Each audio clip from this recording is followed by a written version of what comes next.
play has all been cast. Do not recognize them, do not know the past. Wasn't so long ago, a different tale was told. The ancient script had been rewritten, no products are to be sold.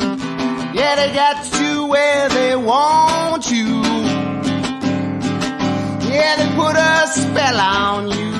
John. Beautiful. All right. Well, without further ado, our first guest is a former Wall Street tech executive whose life was directly impacted and changed by 9/11. Today, he strives to educate and empower others through the written word and activism. Etienne de la Boetie Squared is a voluntarist author, father, technology entrepreneur, multidisciplinary truther, cryptocurrency enthusiast, and neo-abolitionist who is experimenting with large-scale cult deprogramming. Mr. Boetie is the author of Government, the Biggest Scam in History Exposed. Fantastic book. And the founder of a startup public policy organization, the ArtOfLiberty Foundation. Please welcome live from the Porcupine Freedom Festival, Etienne de la Boetie with his guest, the great Mark Passio. Woo! Awesome. Yeah. Hello. So, hey, it is great to be with you and your audience today. And as you mentioned, we're coming to you live from the Porcupine Freedom Festival. And Mark and I were both guests here, and I decided to bring him along to ride shotgun because I couldn't think of anybody else better to talk about natural law and the importance of natural law and the philosophy of voting as violence. For those that are not familiar with the Porcupine Freedom Festival, it is the largest get-together of the Free State Project.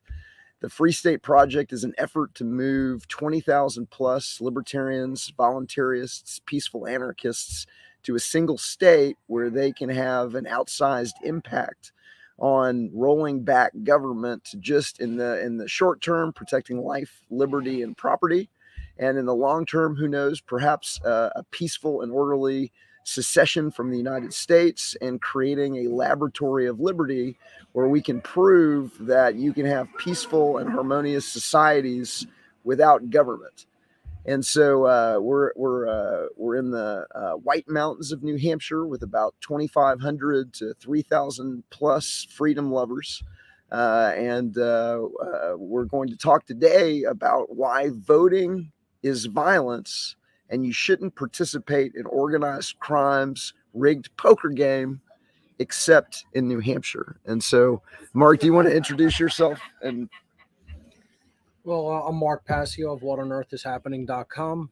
I generally try to do the work of informing the population regarding tactics of mind control and social engineering, and of course doing the work of publicly, morally educating the population about rights, about what is natural law, what are the transgressions against natural law, and how we can bring our behavior into alignment with objective morality so that we can become free. That's the work that I've been teaching for the last 16 years, and I'm really happy to be here as part of the Freedom Under Natural Law Conference, and thank you to Howard for inviting me to be his guest on this segment. And thank you to Will Keller for putting all this together, and John and everybody that was involved in it. I'm going to go ahead and start sharing my screen right now, and we'll just get kind of right into it. Mic closer.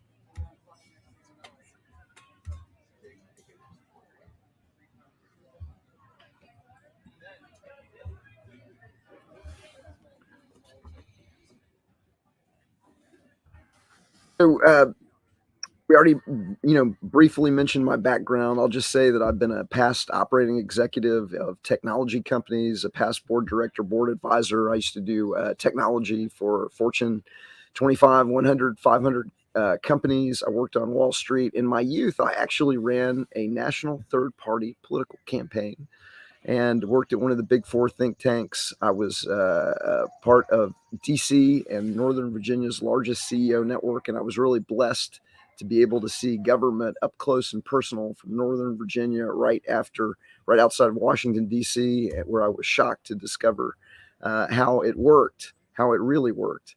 My book, I'm best known for the book Government, the Biggest Scam in History, which has been designed to wake up your friends and family to the scam of government, which I look at as not so much to something that was created to protect life, liberty, and property, as we've been told by the mandatory government school, but is really something designed to rob and control populations. It's best thought of as a technique to control populations. I back up all of the major claims of the book on a 64 gigabyte flash drive that we call the Liberator. And, I think I just touched on the what I like to call the executive summary of the executive summary, which is that the government, media, and academia are run by what I like to call intergenerational organized crime. And when I say intergenerational organized crime, I take it all the way back to royalty. And I look at royalty as kind of the original intergenerational organized crime. You're going to give us your money or we're going to hurt you. And then when that was no longer selling, when the divine right of kings fell out of favor with the population, I believe they gave us democracy to give us the illusion that you're getting to choose your ruler, but you're going to get ruled. And that it's the government, the media, and academia working together to teach you that that's okay, that it's legitimate, that it's moral, that it's necessary, and that it's desirable to have a government in the first place, even though there's no ironclad law in the universe that says that you really, really need to have a government.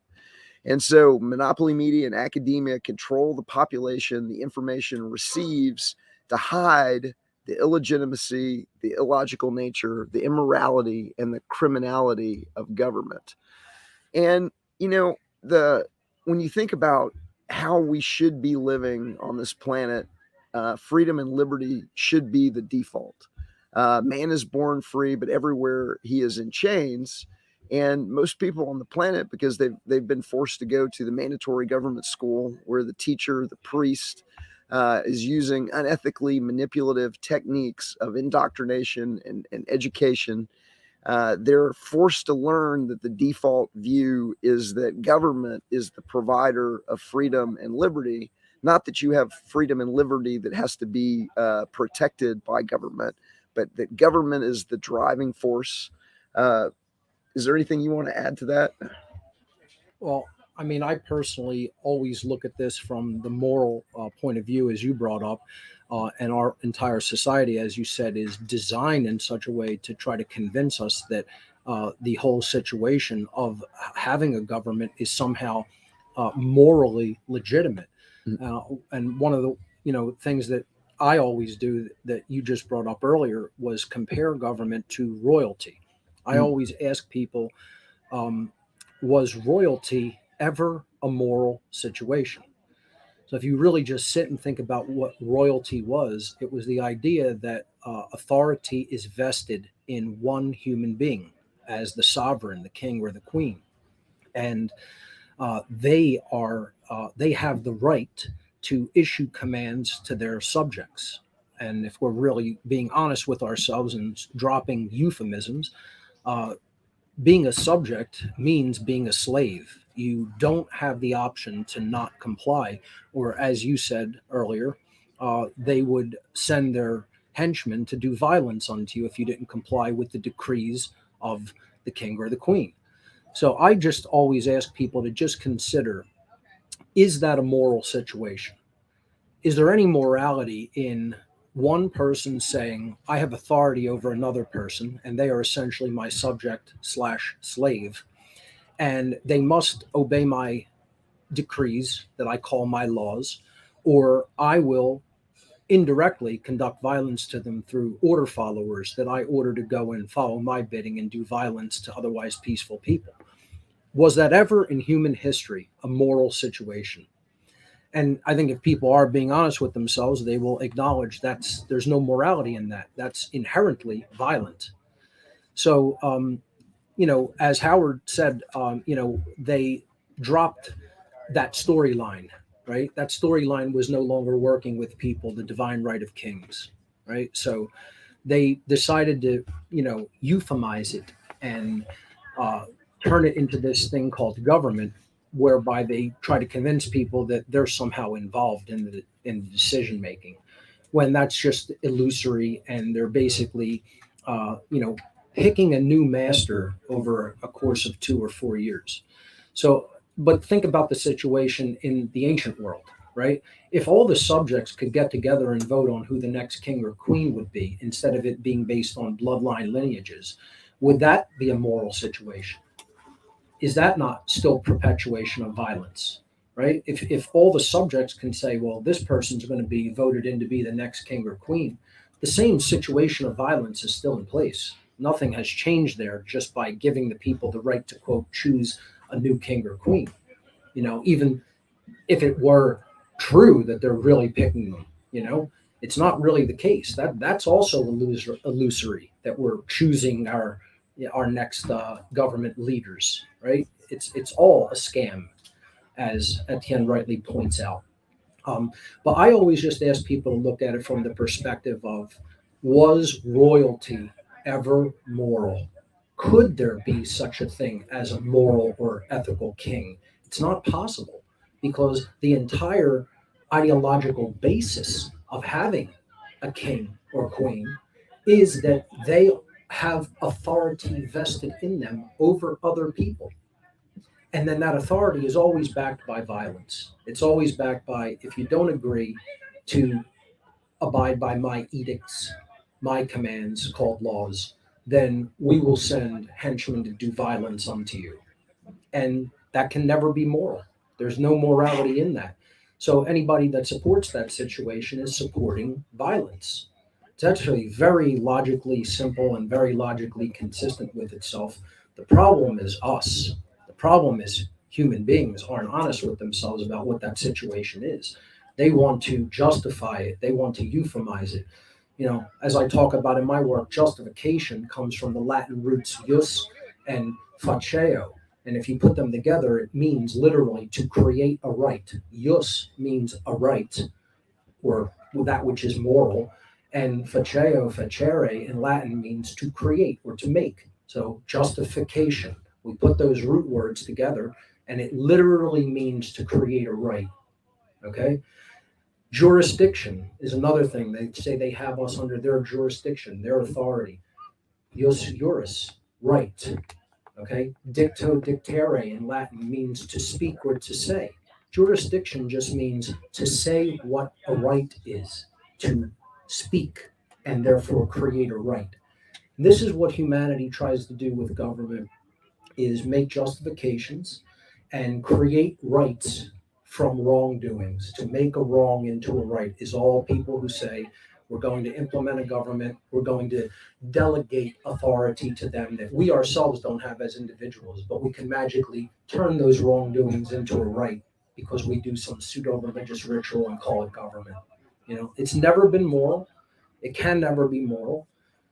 And that situation is a form of mind control that people literally have to completely change their consciousness to see past as a technique of pure mind control and ultimately of slavery.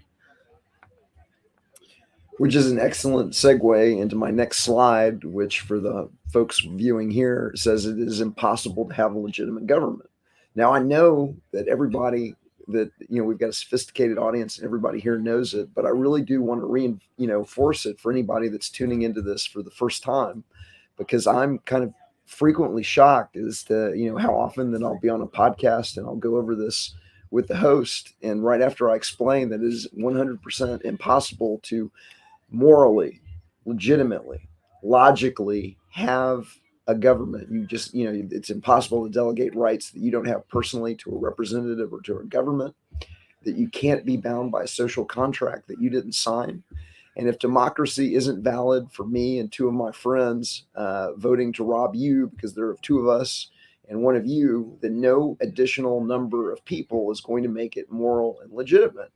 And I'll go over that in, kind of detail, in more detail than I just took with this, audience. And 5 minutes later, the host will say, yeah, but we just got to have a government. Like, yeah, like a little government. We got to have just like a little bitty government because of whatever they want to insert in there. And I describe it as one of the main two pillars that really have to fall within somebody that has been brought up by the government indoctrination center, is that you really like it's tough for people to really wrap their heads around that you cannot have a legitimate government. I mean, there's no way to do it. You can't do it with an election. You can't do it with a coronation. And it's sad that I feel the need that we've got to like reinforce that just to be able to get on the same page to have the conversation. But that's number one or number two. Now I have another slide that's up here, and it says, and this is where I tread, and some people are going to feel uneasy, but the Constitution was either a scam or a dumb idea. There's no, there's no other option for the validity or the necessity or the legitimacy of the Constitution. It did not, even if you like the Constitution, and I have a little meme up on the screen. It's the only meme in my book twice. It says, it's got Washington at the signing or the ratification. It says sign right there, where it says we give ourselves the power to make up rules and take the wealth of others. And I want everybody to really think about like the simplicity of how that takes down the idea, the legitimacy that, 4 to 5 dozen slave owners, politicians, and lawyers can go into a room that were not the quote unquote founding fathers. The majority of them were not the ones that you think of as being, behind the Declaration of Independence and the ideas that started the American Revolution. It was some Johnny come lately lawyers and politicians. And, they imposed a one-sided contract on the population, whether the population wanted to go along with it or not. And the thing that they got to was, at the end of the day, it didn't work. It didn't protect life, liberty, or property. It didn't protect the basic civil liberties outlined in the Bill of Rights. And it didn't limit government at all. We've got the largest government the planet has ever seen. So even if you believe in the idea of being able to bind down government using a document, at the end of the day, the experiment didn't, you've got to really say, hey, not only did the experiment not work, but they threw out the Constitution 5 minutes after the government went online, when Washington and Alexander Hamilton led an army of 13,000 people into Pennsylvania to put down the Whiskey Rebellion.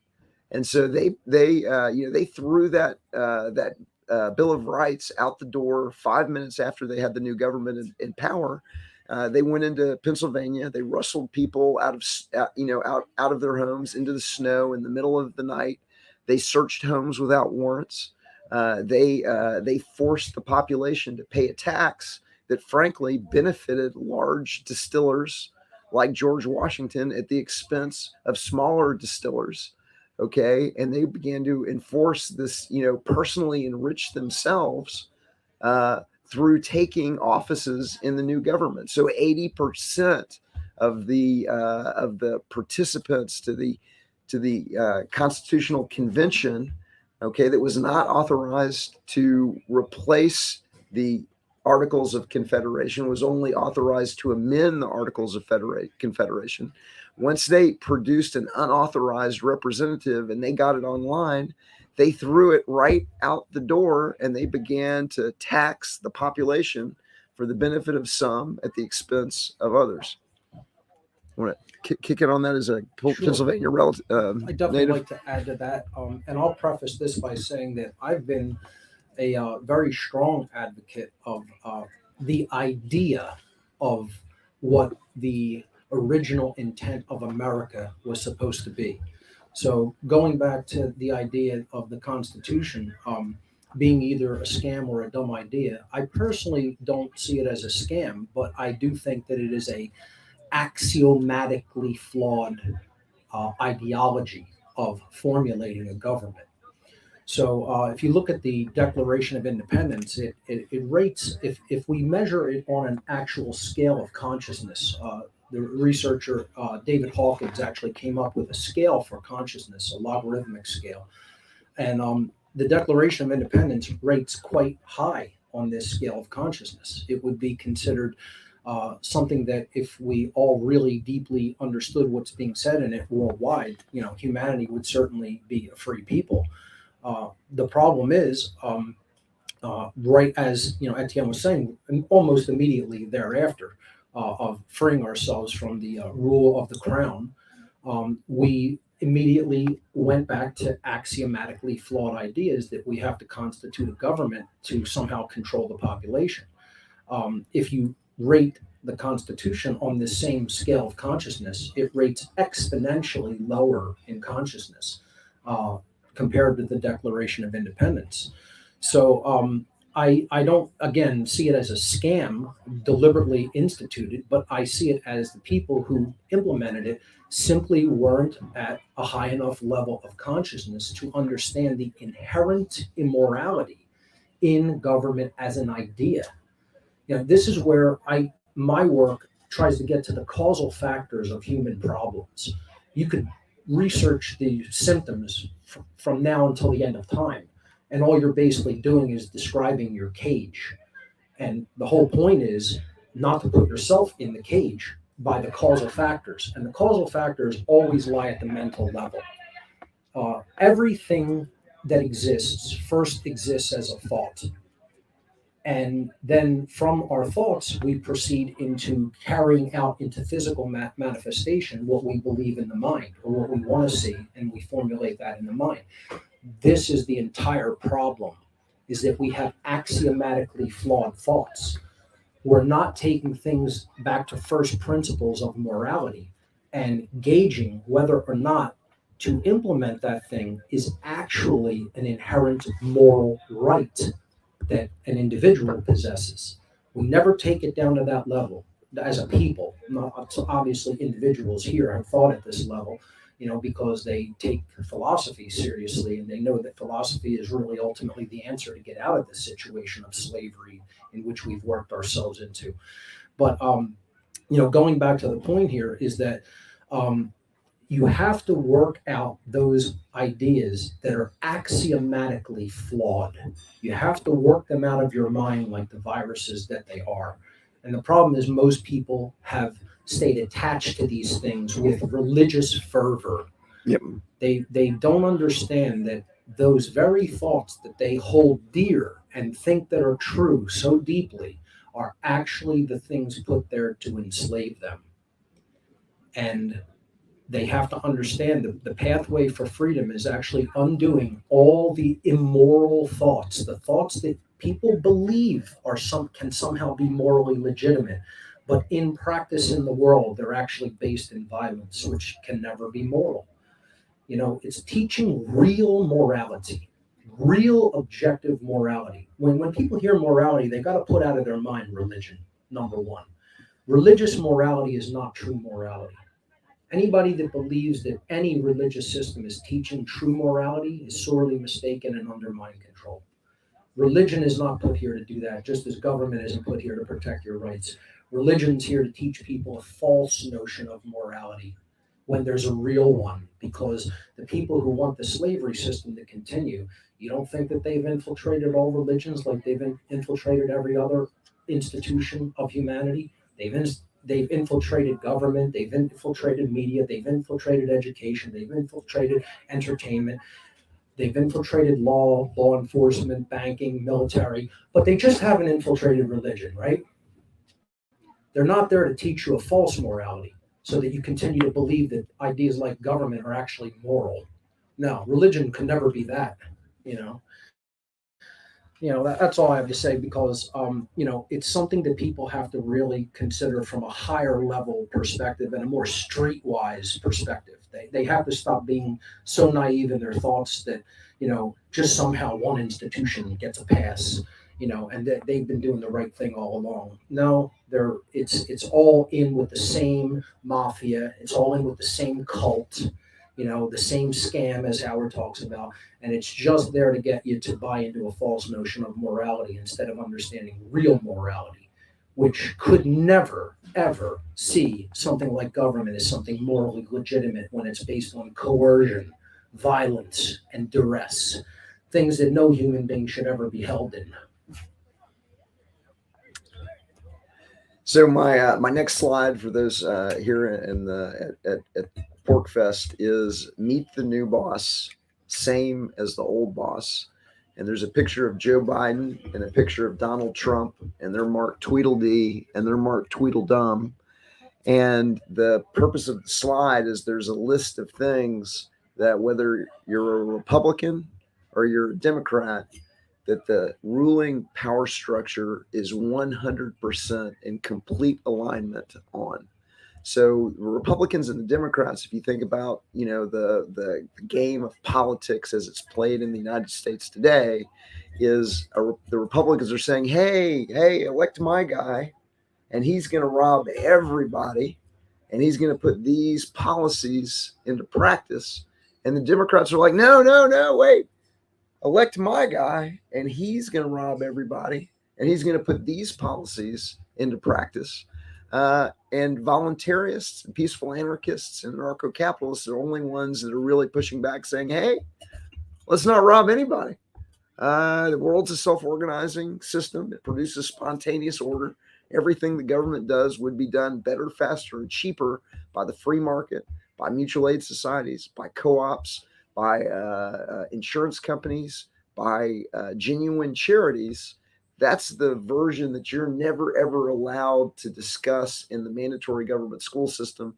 That's the version that you're never, ever presented during the presidential debates or in the, during the election season.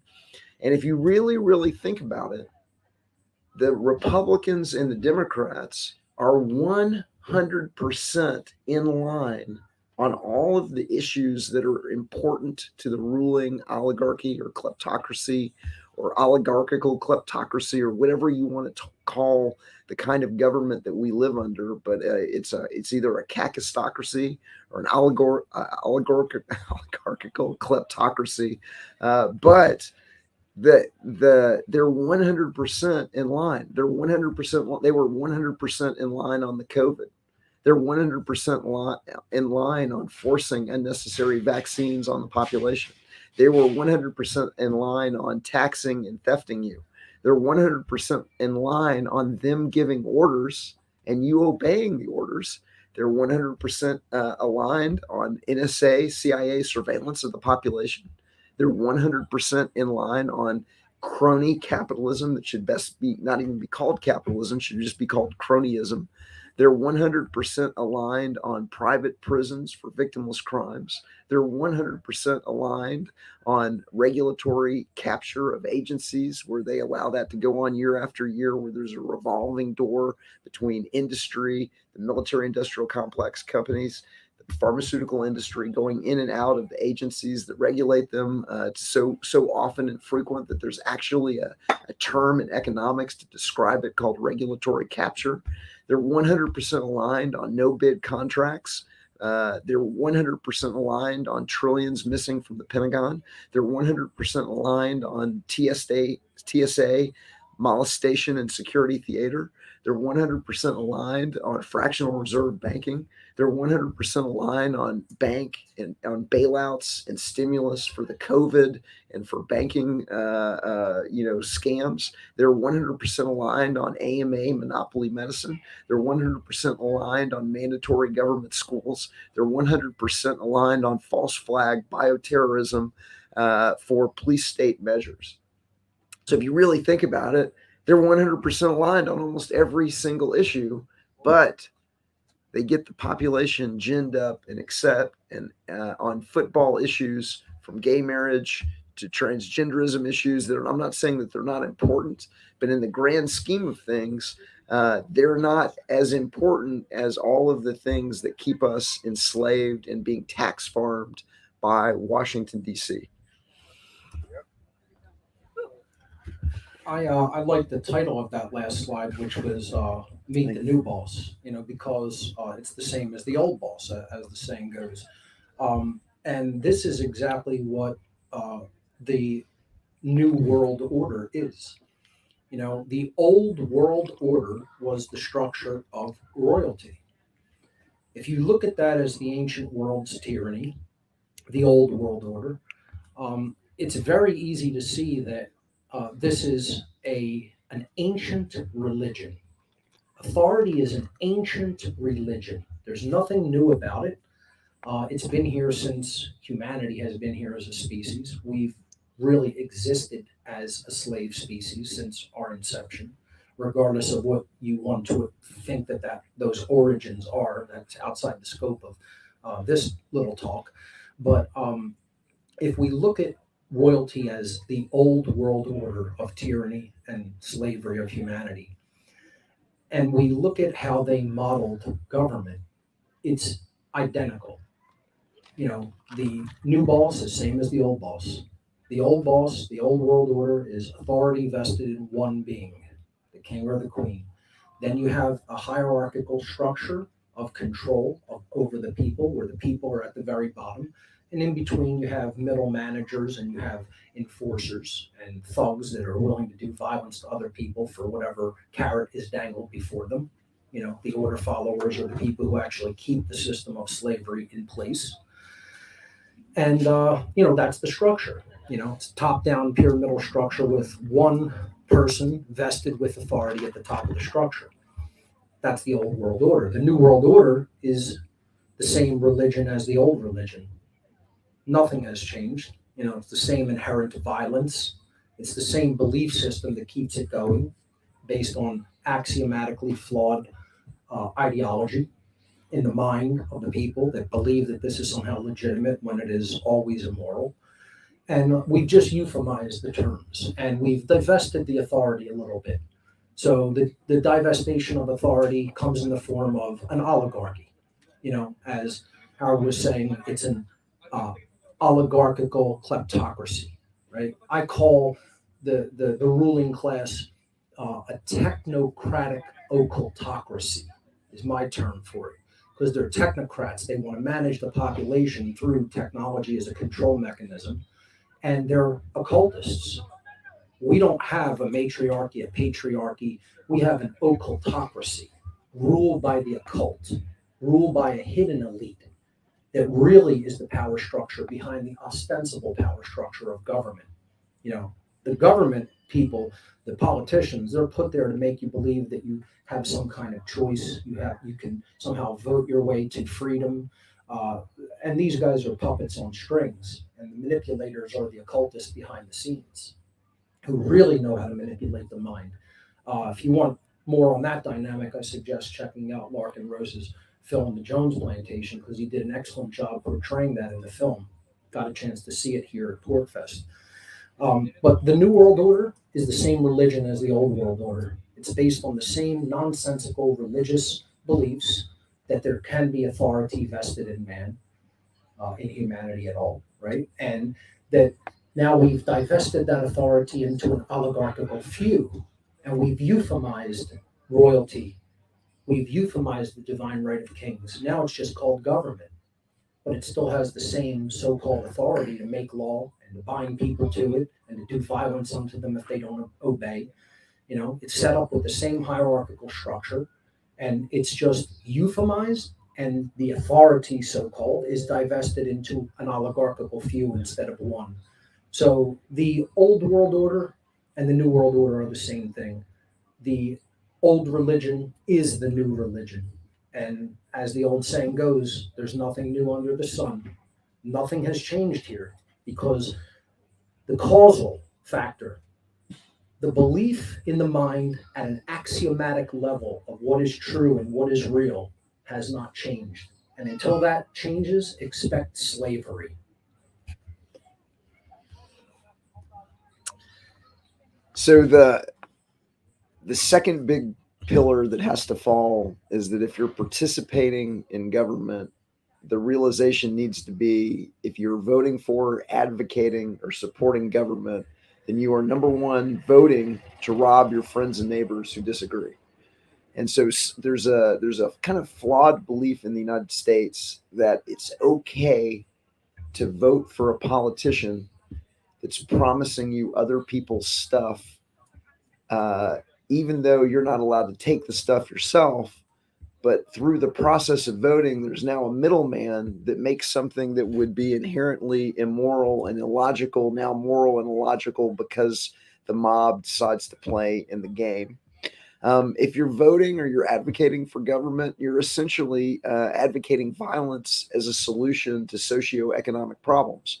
You're saying, hey, this is the way that we need to organize society, and we're going to have to break some eggs to get the things that we want.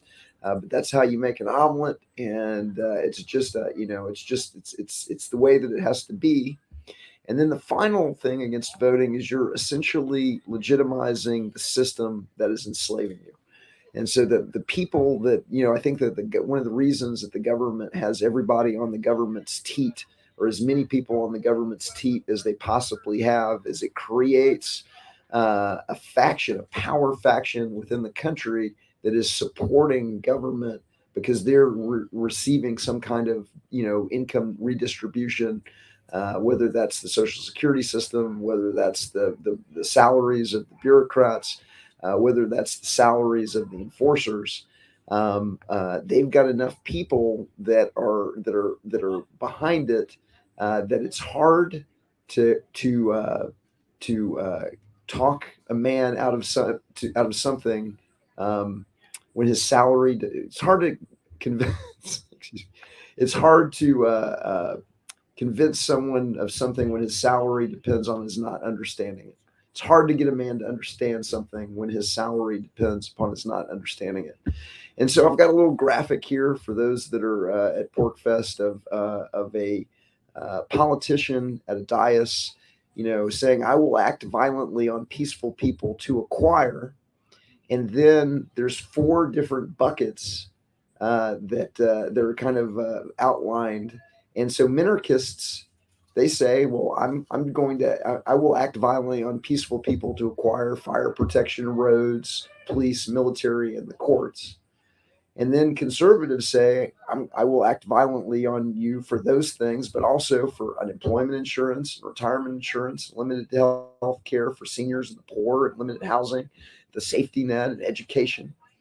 And there's a little bit of a bigger bucket, and the socialists say, you could act violently on peaceful people to acquire all those things and universal health care.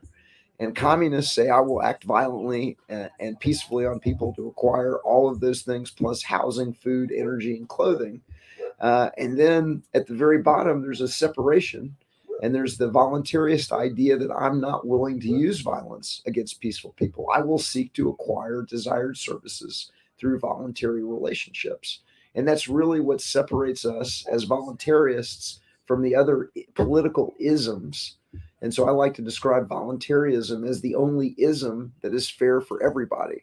There is no ring, nobody gets the ring of power because there is no ring of power, and that everybody has to align their own desires with voluntary interactions, the free market, and kind of I'll get to it in the next slide. But the good news message really is that you don't really need government. I'll see if you want to throw anything, and then I want to talk about the religion of statism. Yeah, I just wanted to add that voluntarism is the only moral pathway. There is no other moral pathway in life other than voluntary agreements to simply acquire what you want to see manifested in the world through mutual cooperation. No other method that people put forward for any of those goods or services are without violence. Voluntarism is the only one that advocates the non-aggression principle. In social experiments that I've done, we noticed that the one universal truth is human beings can never define what a right is. And then in the next breath, they say that they're moral and good people. And this is what I've had a problem with in doing my work, since I started doing this back in 2007, is we have such contradiction in our thoughts about things. We don't know what it means to be moral, and then in the next breath, people will claim to be moral, yet they can't even define a right. How could you be moral if you don't know what right is? We asked hundreds of people the definition of a right, and no one can give it. And there is a correct definition. Of course, people at this conference know it. It's an action that does not initiate harm upon another sentient being. Well, all actions of government are essentially coercive. So right there, it's theft. If coercion is involved and it's not voluntary, this is what separates voluntarism from every other ism, is coercion is involved.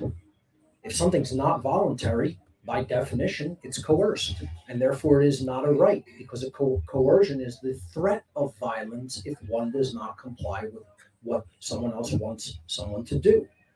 So every other minarchism, conservatism, socialism, communism, all of it, any form of government, is based in coercion.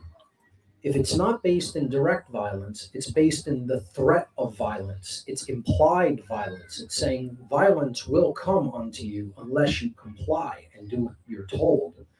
So every one of those scenarios is immoral. It inherently implies coercion and or violence. Therefore, there's only one moral path, and that's voluntarism. You have to base all human interaction on mutual voluntary cooperation. Otherwise, coercion is involved, and therefore it's not moral. And again, we should not have to explain that to people. That should be such common sense in our world that it's embarrassing that it has to be explained at this point, and that people actually still believe that any form of government could possibly be moral. I personally really feel horrifically sad for the masses of humanity that still buy into this nonsensical religious belief. Which is another excellent segue into the fact that the ruling oligarchical kleptocracy or occultocracy is sliding the belief in government to the population as a religion. Now, they're not calling it a religion, but they're using all the little tricks and techniques of an unethically manipulative religion or a cult to get the population to go along with something that is inherently not in their interest. And so I've got a couple of slides for those following at home comparing the religion of statism, the belief in the necessity, the desirability, and the legitimacy of having a government as a religion. So, and religion has God. Statism has the state. Religion has prophets. The state has politicians. Religion has idols. The state has flags. Religion has commandments. The state has laws. Religion has praying. The state has voting. Religion has tithing. The state has taxes. What are they doing in their mandatory government schools? You're going to go to the mandatory church school where the teacher, the priest, is going to teach you the common prayer of the Pledge of Allegiance, the hymns of the Star Spangled Banner, the national anthem. You're going to be taken to Mecca, Washington, D.C. in middle school, typically around 8th grade, where you're going to be taken into the cathedral of the Capitol that looks like the Vatican for a reason. They're going to take you into the temples. They're going to show you the deities of Jefferson and Lincoln, and it's going to be very, very hushed and reverent. The church leadership is going to wear vestments, robes. The judiciary is going to wear vestments and robes. And they're going to engage in worship of politicians that are, frankly, exploiting their understanding of behavioral psychology to offer. Most people have a biological need to have a leader, And so one is going to be provided, and you can either vote for, leader, blue leader or red leader, but you're going to have a leader, and that dynamic is going to be presented to the population kind of over and over and over again. Now, I think we already kind of, touched on this, but, part of the good news message of this talk and of my book, Government, the Biggest Scam in History, is that you don't need government, that every single thing the government does, except for redistribution, would be done better, faster, cheaper by the free market, by mutual aid societies, homeowners associations, insurance companies, nonprofits, real charities. And so the one of the things I think that we don't do a very good job of explaining to the rest of the population is that you can actually get everything that you want out of government without government. You can have governance without government. You can have order without government. And so I mean, that's a little bit of the good news message of the book.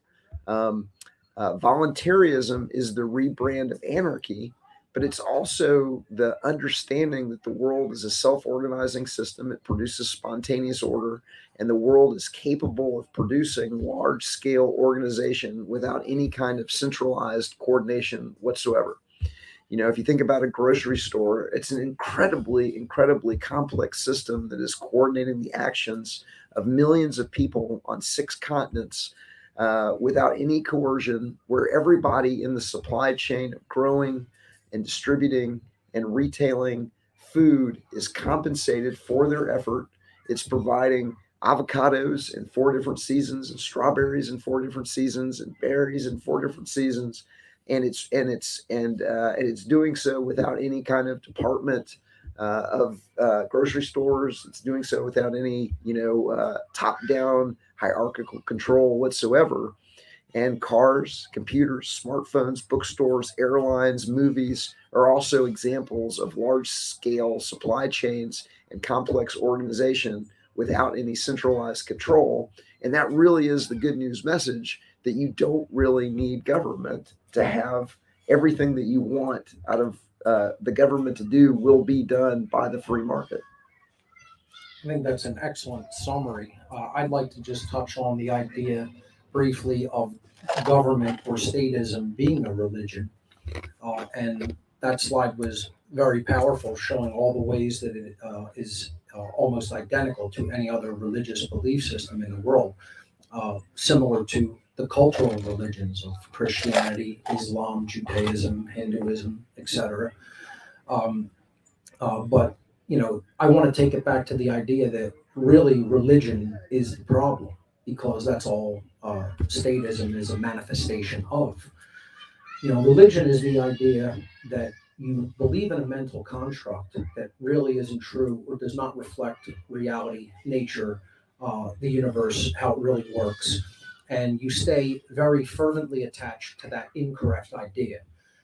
The word religion is derived from the Latin verb religare. Religare in Latin means to tie back, to thwart from forward progress by tying or binding. Literally, that's the definition of the word religion from its etymological root in Latin, religare.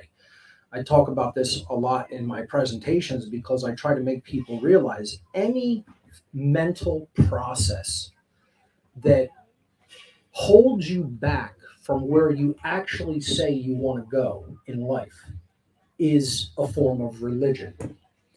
If somebody has a workflow on a computer that isn't really efficient, and they say, well, I want to do this much business this week and move this much of product that I am, selling or whatever, and their workflow impedes that, but somebody says to them, the way you're thinking about doing that and the workflow that you're using is horribly inefficient.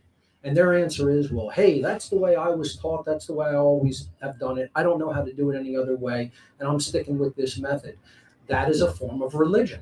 Religion does not have to be the cultural religions. Religion is any thought form that holds us back from where we say we want to go.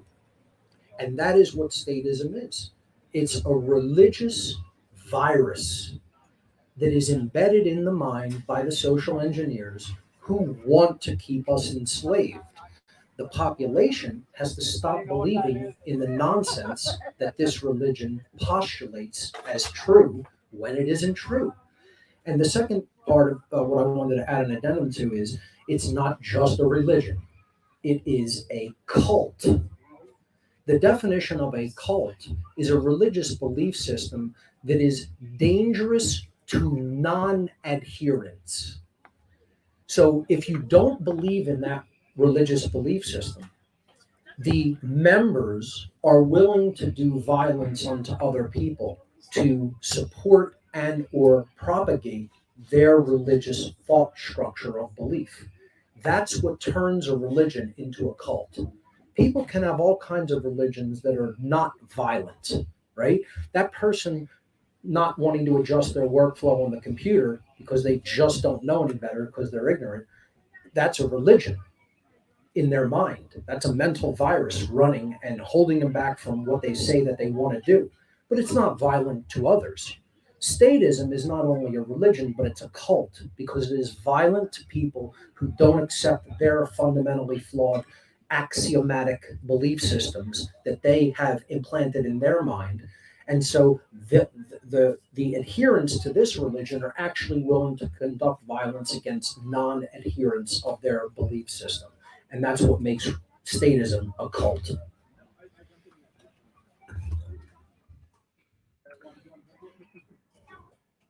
Now, we talked a little bit about why voting is violence, but there's one exception that I make personally. I don't know what we're going to find out what Mark's thoughts on it is here as well. But the exception that I make is the ability to vote defensively. And so if you're voting for a politician that's promising you other people's stuff and you're advocating that person be installed, then that's not okay. But what if you're voting for someone that has promised not to give you somebody else's stuff, but just protect you from other people who promise to give you other people's stuff? And so what I've got is, and I kind of came up with this on my own, but I came up with a standard to tell whether or not someone is what I like to call a privatician versus a politician. And so I came up with my own definition of privatician, and it's a person running to be an elected official who doesn't believe that government is legitimate, desirable, or necessary, but is committed to help their community by serving as an honest steward and community servant, privatizing everything that can be privatized, and focusing on just protecting life, liberty, and property. Now, if you think about that as a yardstick to determine whether or not you've got a good politician, that's a pretty good one. And so I came up with a pledge just to kind of put some thought around it. But I am running to be not a mayor or not a representative or not a senator or not the president, because I have the integrity to state up front that political authority is illogical and illegitimate.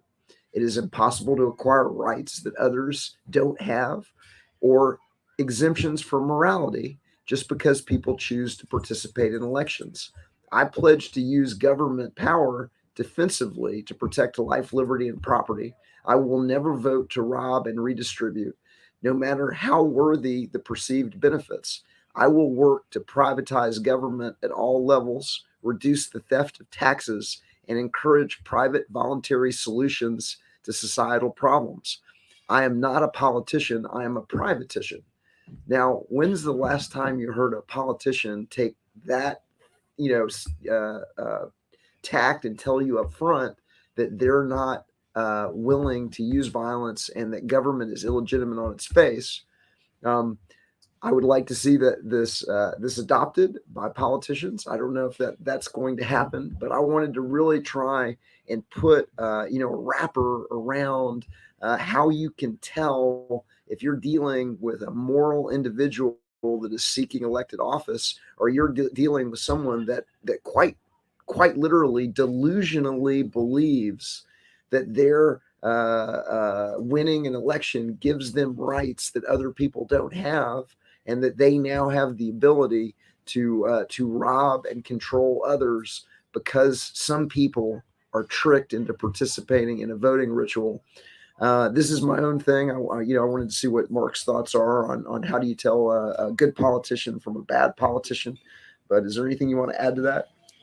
Sure, I'll add my take to that. The closest thing that I could see existing to something like this in recent memory is Ron Paul, who considers himself a statesman rather than a politician. And I do make that delineation as well. There is such a thing as a statesman versus a politician. I think that this is done as sort of a stopgap measure, something to try to at least slow down tyranny. So again, if we're moving in the right direction, I won't complain too harshly and, make it like something to, die on a hill over, as long as we're moving in the correct direction toward freedom. So I understand that people use stepping stone measures like this. And again, if the purpose is to simply morally educate the population regarding the non-existence of authority, I don't really see that bad of an issue with certain people in the freedom movement, taking on that role and running for office so that a really dastardly, statist who believes in total control doesn't, assume that position. Again, I'm not advocating for the whole political system. I think the better solution is moral education outside of the system by many, many, many, many people. The problem is most people have not even made the connection between morality and freedom yet. And there is a law in the universe. I talk about the occult world. Most people who know me know that I came from the occult world. I came from the power structure that lies behind the ostensible power structure. Those who don't know my background in that regard, I was involved in Satanism, dark occultism in my youth. I understood very quickly by attending the gatherings and meetings of these people that they're really running things behind the ostensible power structure. And, the idea here is if people want to do an educational outreach regarding morality, I think you're going to make a lot more headway than even running for office. I think if we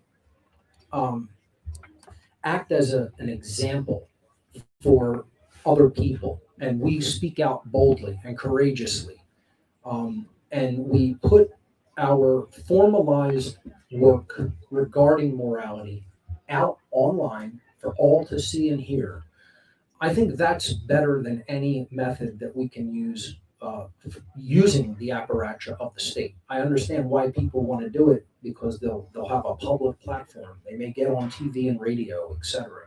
And again, it could possibly add to the education of others.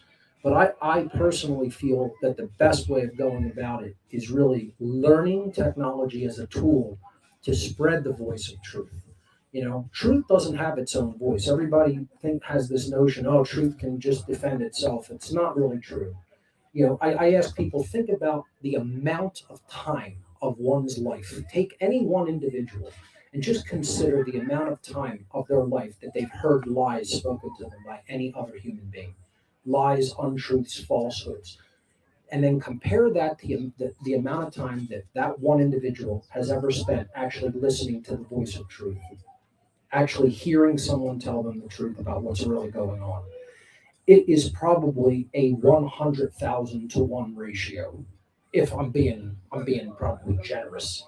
Okay, most people hear the lie spoken to them continuously. That signal is very, very strong. The signal of the truth, however, is very, very weak. Evil is more powerful in our world today than good is, unfortunately.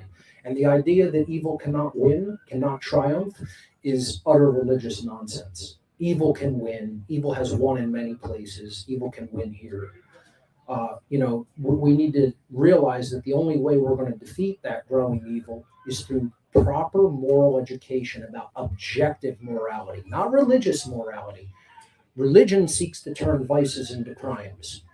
that don't involve other people. Religion wants to give people a false notion of morality, and one that is completely unattainable in most people's minds. They want to set up, the whole scam to set up the chess pieces to knock them down. The idea of religion is we're going to set up that impossible model of perfection. So everybody looks at that and goes, I'm not even going to bother trying. I'm not going to set one foot up to the top of the apex of the mountain because it looks like it's an impossible job. When in fact, morality is very simple. It's don't initiate violence to other sentient beings. It's not that hard, folks. It's kindergarten stuff. It's nursery school stuff, when it comes to spirituality. And the problem is most people have not begun down that path. And the people who have begun down the path haven't made the connection between morality and freedom and teaching morality. There's a law of nature that the whole occult world is trying to hide from us. And that is, as human beings in the aggregate become more moral and follow the path of true objective morality and align their behavior to it, they become freer. And as people reject true morality and continue to go down the path into doing immoral behavior and supporting immoral and condoning immoral behavior, we collectively move into the path of enslavement. So as morality increases, freedom increases, and as morality declines, freedom declines. Most people still have not made that fundamental recognition. And that's how nature really works. That's a law that binds us all in the natural world. It has nothing to do with religious beliefs. It's a science of a hidden aspect of the natural world regarding behavioral consequence in reality, in life, inherent to nature, not a mental construct, not a belief system, not a fundamentally flawed axiom like statism or other religions, And unless we teach that to the current generations and future generations, again, don't expect things to change. And any external mechanisms that are used are doomed to fail unless we have as the fundamental foundation of our mentality a moral system, a moral understanding, firm, true objective morality as our foundation. Can anything solid ever be built on top of it? I think we're almost here at the end, and so the thing I really wanted to wrap up with is, as I said, in the title of the talk, voting is violence. Why you don't want to participate in organized crimes, rigged poker game, except in New Hampshire. And I wanted to touch on something that's kind of unique in New Hampshire, and that is that all of the proposed laws and all of the politicians in New Hampshire are actually rated by an organization called the New Hampshire Liberty Alliance that gives, on the legislative side, gives every proposed bill a either pro-liberty or anti-liberty score, where people understand that this proposed law is either improving freedom or reducing freedom. And every single legislator is given a report card grade by the same organization on a yearly basis, where their voting record is analyzed, and they're giving a grade from A to F, and there's even a lower grade than F. It's called a constitutional threat. Okay. And so one of the things that is unique in New Hampshire is that you actually kind of know where these politicians stand, if they're pro-liberty or anti-liberty, number one. The other thing that I wanted to point out is, and I don't know the exact percentage or how much of this is going on in the state. I might open it up to some of the folks in the audience to throw out and let me know. But if you're voting on an unauditable black box touchscreen voting machine where the central tabulator can be hijacked and hacked, and your votes changed in the last minute, or if you're voting in a jurisdiction that has mail-in ballots where you can find some bags of votes that that just got mailed in and now they get to be counted versus counting the votes at the local precinct level, then you're not even I mean, it's not even pretending to be a legitimate election in my understanding. And so I think New Hampshire's got a little bit of a better position than the other states in how they conduct their elections. But I guess the idea is that when you know that the legislator is pro freedom, and there's about a block. There's about 25 elected Free State Project members in the legislature. There's another 100 or so that votes almost across the board pro liberty on almost every single issue. It's really a unique dynamic that you don't get anyplace else.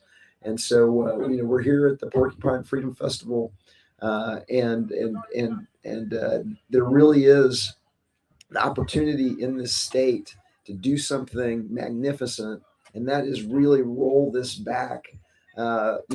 Because the people that are running for office actually have some understanding of the ideas of liberty, and they've got a system where you can evaluate those people based on their voting record. And so I want to just kind of point out the uniqueness of that.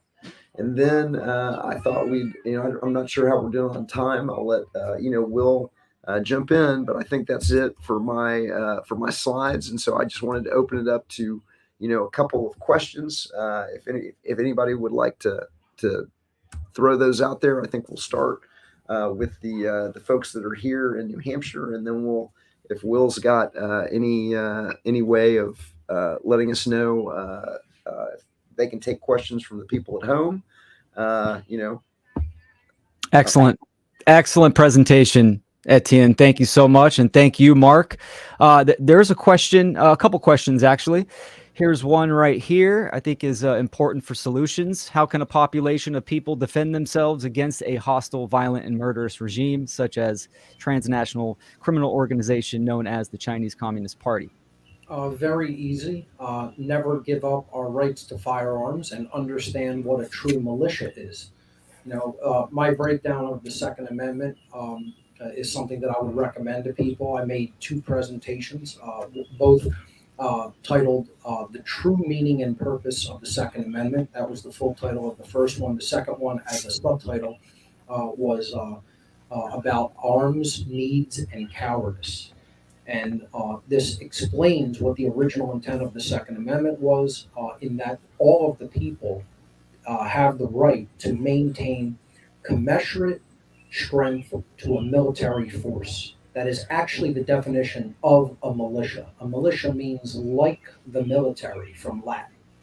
The technical term that the militia is a truncation from is the old Latin phrase militium vulgarum. Militium vulgarum means like the military everywhere. So if you realize that that's the root origin of the word militia in English, it literally means having the strength of a military distributed throughout the entirety of the population. And this is what is unique to a militia as an independent, non-centralized, but distributed fighting force. Instead of a centralized fighting force like a standing army, it's a distributed fighting force amongst the whole population, and it could be gathered and centralized when called upon to do so. But there is no inherent authority of the militia like a standing army is given and constituted by a state or a nation state. So the answer to this question is, number one, fully and deeply understand what a militia is and what its purpose is for. And secondly, really understand that every individual has the rights that any militia member has. So if you really do constitute the militia, the whole of the people constitutes the militia, then the answer is it is not anyone external to the people. It's not their job to protect the population. It's the population's job to protect itself, and do so from a moral perspective of the self-defense principle under natural law. The first principle of natural law is do not aggress against other sentient beings. Do not initiate violence. The second principle is if violence is initiated, unto yourself or a group of peaceful people, they always maintain the individuated rights under natural law to defend themselves against that violence. And the action that they perform in defense, up to and including deadly force, is a right. They have the right to repel that. And the answer is we need to stop looking at standing armies as an external power having the responsibility to do that for us, and the people have to come together, constitute a militia, and realize that that's our responsibility, not government's. Rob. Yeah, I would simply add to that I believe that government has been the biggest scam in history, and I'm very optimistic because I see more and more people awakening themselves to that idea every single day. And once we're successful here in New Hampshire, and we will be. I see what he did there. Once we're successful here in New Hampshire, I think that idea, the widespread understanding of the illegitimacy of government, of the illogical nature of government, that it has been essentially a tool to rob and control people, I believe that is going to spread around the world. And once that happens in China and Russia and other countries, you're not going to have to worry about them, because it's not us versus the Chinese people. It's the United States versus the people running government on us in the United States. It's the Chinese people against the people running government on them in China. And once it falls here, I think you're going to see it fall, every other place on the planet. And you're not going to have to worry about the Chinese, because they don't want to be chumped, and they don't want to be enslaved any more than we want to be chumped or enslaved. And so I'm very kind of optimistic in that manner. I wanted to open it up. Does anybody here in New Hampshire have any questions?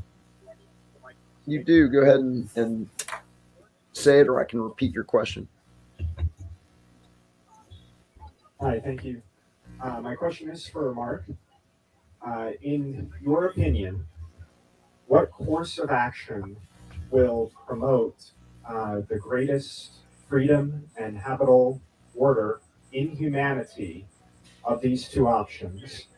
Number one, mastery of one's own will, or two, giving up one's will to God. Those things are one and the same. They are one and the same. So, great question from an esoteric point of view, obviously. When we actually exert mastery over the self through control of our own mind, because that's internal government. It's what I call internal monarchy. There can only be one ruler of the self. If you allow someone else to exert control over you, then that's external governance. We all need, I tell people, we need government. We need 7.5 or 8 billion, whatever the population is now, 8 billion monarchies on Earth, meaning each person is their own self-sovereign ruler. That's it. And all you get to rule is your own thoughts, emotions, and actions. That's the kingdom of the self, right?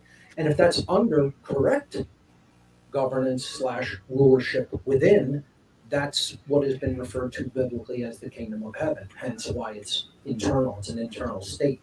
That does obviously not mean that we need to morally educate others and bring that, quote, kingdom of sovereignty onto the earth among every individual, and all respecting each other's sovereignty as sovereigns. That's the true will of the Creator for us to do. So when we align internally, we can make a world that is aligned to natural law externally. And that is the Creator's will for all of us. The Creator doesn't want enslavement. The Creator wants freedom, freedom of expression, ascendance to higher forms of consciousness and complexity, and unbelievably amazing things for us that we can scarcely even imagine in the state of consciousness and the condition that humanity is in right now. The Creator wants unimaginably greater things for us. And so that alignment of the internal kingdom and, then helping to spread objective morality to other people and create, a state of freedom here on earth, Those things are all one and the same. They're definitely part of the creator's will for us, in my estimation. Thank you. Looks like we've got one more question from Leslie. Did you want to chime in and ask that question? Yeah, sure. Thank you. So as you were talking, I was noticing that people often are not putting morality first. And that's kind of our intention. That's what we're teaching and encouraging, put morality first. What I notice is that in action, people are allowing their perceived safety to come first before morality, and their fear is justifying violating principles. And I'd like you to talk to that a bit about why that is creating more danger and not actually bringing the safety they're wanting. You want to field that one? Sure. Fear is the basis for every human thought that steers us deeper into bondage and enslavement. Every person who says, but what about ... the response is fear-based. What about evil people? What about how are we going to procure this resource or that resource? What about roads? What about protection against foreign adversaries? Every one of those thoughts is based in, oh my God, what if this happens? And that's the future, and it hasn't occurred. And that's a fear-based response. There's only two ways of thinking. One is fear-based, one is love-based. One is going to lead to immorality, one is going to lead to morality. One is going to lead to slavery, one is going to lead to freedom. We really have to actually see thinking as this form of a dichotomy. It literally is almost like a digital 0 and 1 off on type thing. It's very dualistic. Dualism like that is actually real and inherent to nature. There's light and dark, there's wrong and right, there's fear and love. And we have to consciously choose the love-based response, which is higher consciousness. I'm not talking about romantic love. That's a wonderful thing, but I'm talking about agape love. I'm talking about the wider form of love that expands to all consciousness. This is not even familial love or brotherly love. Agape goes beyond all those other forms of love, and it goes to cosmic love, the love for truth, the love for what is right and moral, the love of right action in the world. That's what we have to aspire to, and we have to turn our thoughts away from a what-if response and then justifying, we can do this in the name of allaying that fear that I have deep inside myself and that others have. Conquer the fear internally, and then our actions align with natural law externally, and we build a world based in freedom. It really is that simple. It's not easy to do based on the corner that we're backed in right now. A lot of people are going to find it extremely challenging and difficult, and they're going to have to make sacrifices. We can't expect to get out of this unscathed based on how deep we're in the mess. There's going to be pain, discomfort, and possibly sacrifice required to get out of this mess as a species. It can be done. Will it be chosen? Are we going to will it into existence by choosing love and higher consciousness over fear and justification of immorality just to get these safeties that we want in place for ourselves? Or are we going to take full cosmic responsibility to grow up into cosmic adulthood and abandon these religious ideas that hold us back from true freedom? That's the question. I don't know the answer to that because it's possible, but yet it looks